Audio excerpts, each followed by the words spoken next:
back to my YouTube channel. I'm Caitlin Hill, and if you are new here, hit that subscribe button and like and share this video for some good karma. Recently on my Instagram, I asked what things people wanted to know that I would answer here on my YouTube channel.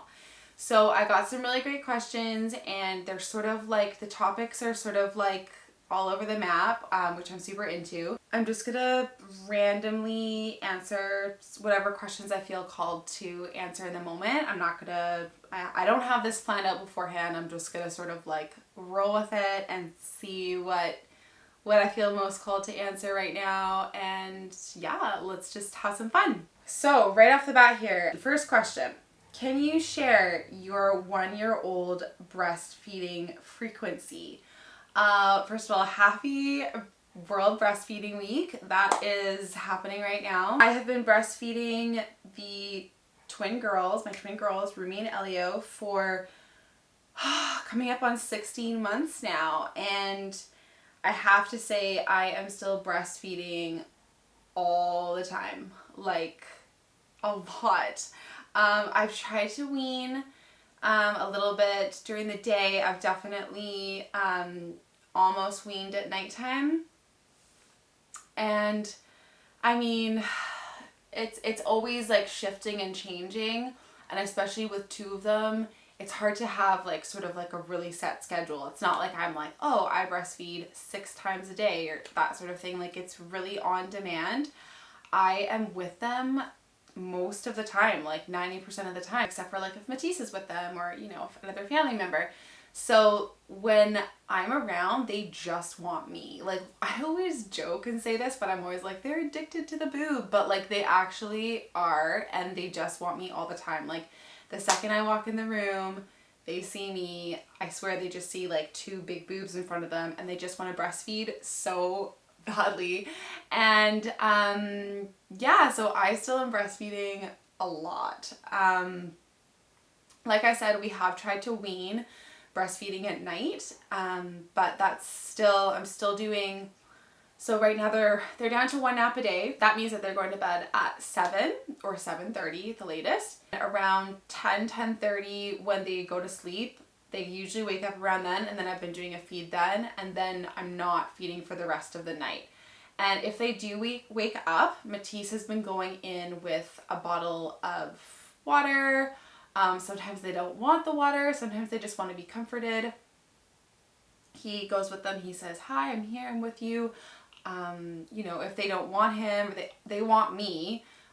He usually sort of like comforts them. He's like, everything's okay. Mama's sleeping. And then he puts them back in bed. So we've been doing that for the last couple of weeks, and that's new. So, but prior to that, you know, when they were like 14, 15 months, I was still breastfeeding like quite a few times during the night. Even though we'd kind of gone through a period where that wasn't happening anymore, then it started up again. You know, there's always things that are shifting and changing. Like, they'll get, you know, a cold or a flu, whatever, and they want to start nursing around the clock again. And then I find that always sort of like reignites the like constant breastfeeding. And then it sort of like continues on that way, and then it reaches a point where I'm like, I can't do this anymore, and then we try to shift it, and I try to wean a feed. I do know that when I want to really start taking weaning seriously, and I am even mindful of this now, is that the first breastfeeding times that I would wean first are right after the nap, because the ones that are associated with sleep tend to be the harder ones to wean. I would probably start off by not feeding them after the nap time, and then sort of gradually, you know, it goes down to like the 2 feeds a day, which is like in morning, nighttime, and then sort of going forward from there. I'm okay with doing 2 feeds a day, but I mean, even still right now, if I'm not feeding at night, I'm still feeding like at least 6 times a day, at least. So, you know, it's still a lot. It still takes up a lot of my time. And, you know, I don't even want to say it in that way. I feel like that makes it sound kind of negative. It's not. It just is what it is right now. I have chosen this path of breastfeeding the babies. So it's like, you know, it's a labor of love. I spend a lot of my time doing it. I spend a lot of my life doing it. I put so much energy into it. And you know, it just is what it is right now. I know it's not going to be forever. So every feed that I do, I'm always like, okay, like I'm just going to sit here and be with this and smell their little heads and kiss their little, oh my gosh, faces and just, you know, enjoy it. And let me tell you, like even now at 16 months, my breast is literally cracked and bleeding. Like I literally bled on one of our pillowcases today, like dripping red blood. Like, you know, it's a lot. It's intense. It's, you know, it's not for the lighthearted, but neither are twins. So, or just having kids in general, you know, you got to be prepared for all of the gorgeous, beautiful work that comes along with it. And yeah, it's a lot for sure. Any more babies in your future? Okay. So it's so tough to answer this question because I don't really know how to answer it in a way that's, you know, the truth. I could only answer like what I know to be in this exact time and what I feel in this exact moment. But the thing is that none of the babies that we've ever had, Matisse and I, have been a choice, like a, you know, 3-dimensional, practical choice. Like it's not like, let's have a baby, let's try to have a baby and have babies. Like that's never happened for me. It's always been a surprise. And very much wanted, but not totally intentional. You know, obviously with Safia, I got pregnant in an IUD, so that was like a massive surprise that we weren't expecting whatsoever. With the twins, we were following my cycle and staying away from the fertile days. And actually when we did have sex, the time that I got pregnant with the twins, I was on a low fertile day. And so I was like, it's all good, just go for it, it's fine, like we don't have to be careful. And lo and behold, I got pregnant with twins. So, you know, it's not something that I've ever put the energy into choosing. And so I can say that we are so happy with having 3 girls. And at this point in time, we don't want to have any more babies, but like I said, I can't say with all certainty that that's not gonna happen because I really don't know. So it's sort of, we just kind of have to see what the future holds for us, and it's not something that we're gonna be actively choosing. Like it's not as if it's, you know, a choice again of being like, okay, let's get pregnant, let's try now, we want to have another baby. No, we're really, really, really happy with having the 3 of them, and it's I feel fulfilled from that. It's a mind trip. Like, you know, as much as I'm like, I don't want to go through being pregnant again. I would love to give birth again. I love giving birth, except for the like labor part, just the giving birth part. I love, you know, having kids. Like it's the most magical thing ever. I try to wrap my head around like how to care for another kid, like another baby at this point in time. I'm just like, I don't understand how I would have the energy or the time or the hands to do that. And, you know, of course it's possible. People have like so many kids and then you expand and you grow and you level up and you change to support that, you know, the having more kids. But it's something that I logically and practically can't really think of right now. And I know Matisse is like, no more kids, no way. So yeah, and like I honestly think the hardest part of going through having another kid again would just be to go through that sleep deprivation in the beginning. It's just really hard. Like I don't know how else to put it or to say it. That's one thing that I just can't imagine going through again. How do you plan your wardrobe? Okay, excellent question. I love this question. I am very into fashion. I always have been, really drawn to design. I went to school for interior design in Florence, Italy, and I am very drawn to nice things. I've always liked nice things. And it's just a part of me that I you know, it's just, it is me for sure. I do like things, and I feel like it is one of those things that I've accepted, that I've, you know, incarnated on this earth to have those nice things in my life, because it does feel like something that I'm so incredibly drawn to. In terms of planning my wardrobe, I like to always have some kind of piece of black within what I'm wearing. So whether that's a bag, a sock, a shoe, a, you know, dress, a jacket, whatever it is, I usually have a piece of black. I feel like it grounds the outfit. I'm not really super into like really, really colorful stuff, but sometimes I will go there. You know, if I have like a piece that's super colorful and I want to rock it out, like I'm just gonna do it. But that's more rare. I really do stick to like neutral colors, and I would say going with like super classic pieces. When I shop now, I'm always going for pieces that I know that I'm gonna like, you know, forever. Classic pieces, you know, like a black blazer or a good jean jacket, rather than being like, ooh, I like this. This is super trendy and I'm gonna wear this for like this summer, and it's gonna, you know, be in my closet because I'm only gonna wear it like once or twice. You know, that's not really my vibe anymore. I definitely went through periods of time like that where I was like, I'm gonna get this and wear it like one time, get an Instagram photo of it and be like, okay, well I can't wear it anymore. No, like I like to have classic pieces that just always look fresh and crisp and new, and they never go out of style. Some of my fashion icons that I always have followed, always, literally since I was like 6 years old, is Audrey Hepburn.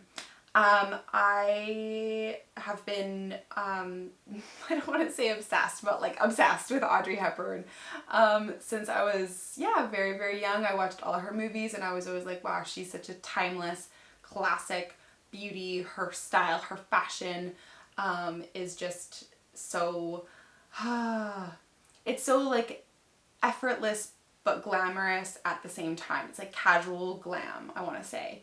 And so that's someone that I've always looked up to in terms of fashion and wardrobe and style and sense.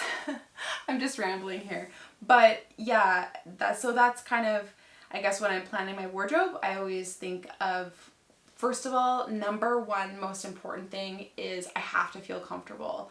I'm not like trying to go out in like 6-inch skinny stilettos anymore. Like if I want to wear a high heel, I'm gonna wear a thick heel, low heel, you know, 2 inches, 3 inches max, that I'm gonna be able to walk around in and feel good in, and be able to you know, feel like I don't have to be thinking about what it is I'm wearing. Like I want it to be really effortless.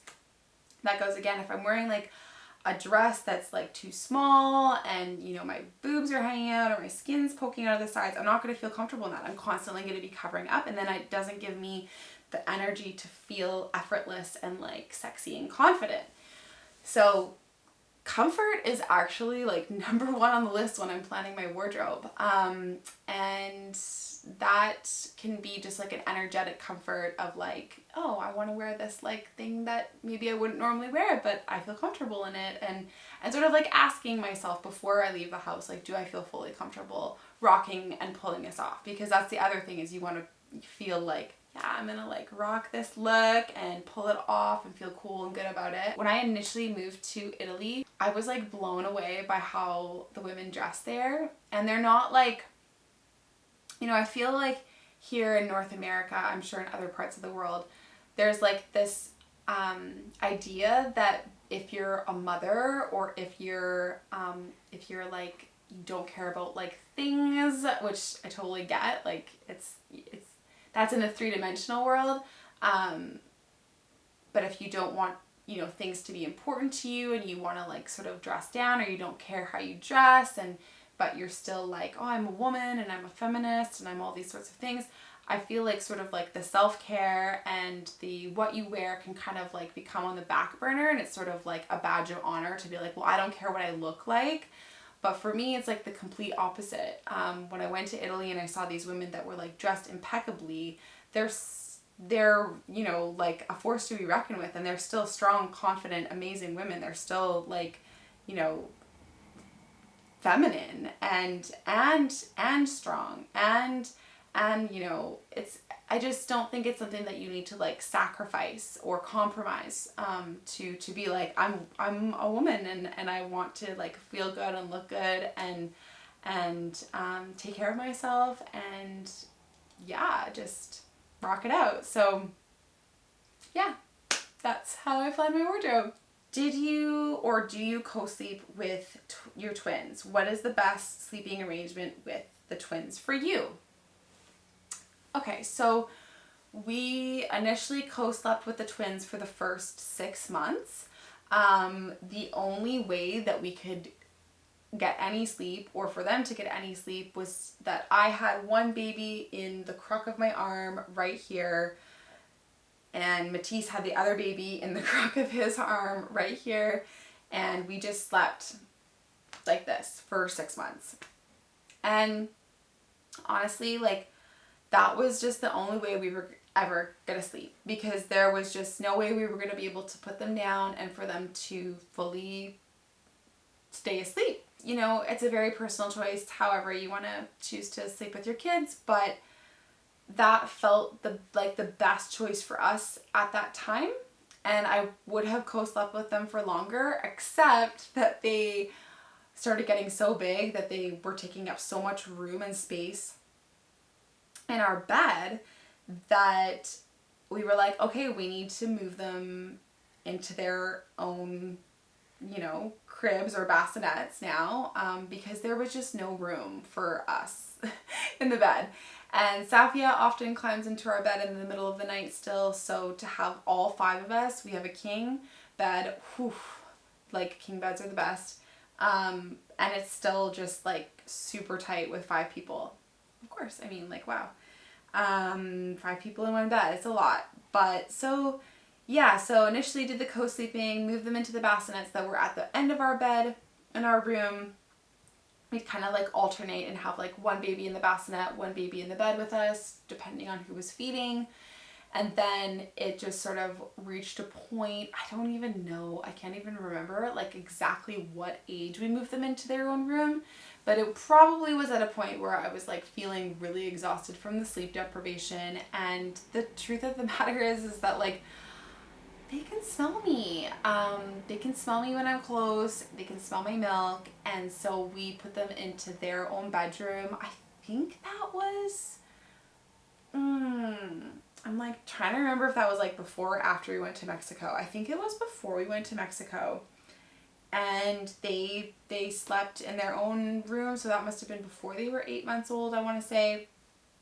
In their own crib. They were still waking up like a ton in the night, but it was a little bit less, and we were able to get more solid sleep while they were in their own room. That's just down the hall from us.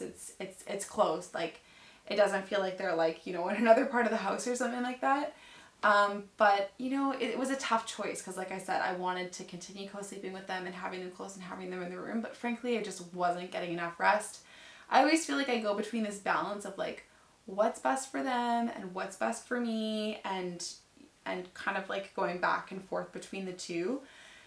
And ultimately, at the end of the day, I have to choose what's best for me. I have to fill my own cup. Like, I'm the one that's taking care of them, and so I need to be getting rest and sleep and all of those important